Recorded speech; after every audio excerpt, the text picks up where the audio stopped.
Bonjour et bienvenue sur Andy FM. Suivez le guide. C'est Iman qui vous parle avec la classe de 5e de la Fondation Hélène Poidat.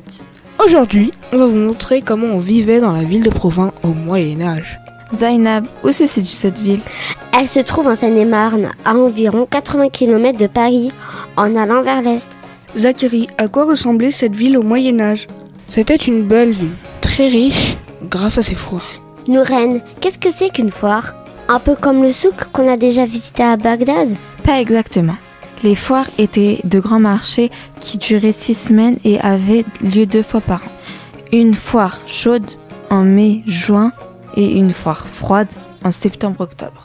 Ces foires avaient un grand succès car le comte de Champagne s'engageait à protéger tous les marchands qui venaient à ces foires, à les rembourser s'ils étaient volés en route et à leur rendre justice.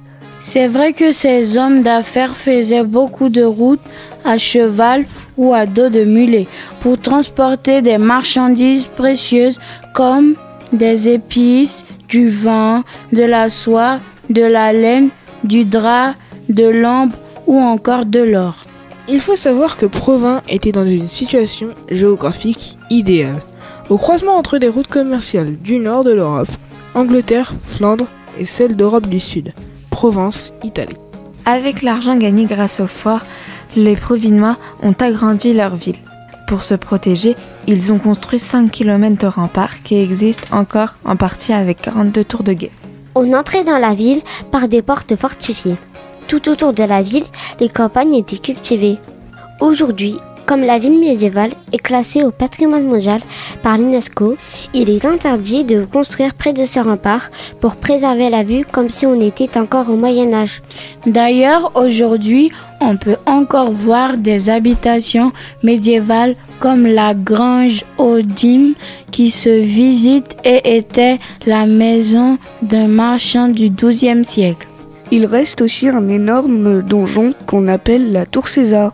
Et on peut aussi visiter les souterrains de Provins, de grandes caves voûtées en pierre qui permettaient d'entreposer les marchandises à l'abri. On utilisait également comme lieu de stockage les galeries de carrières de terre glaise. La terre glaise, ça servait à quoi?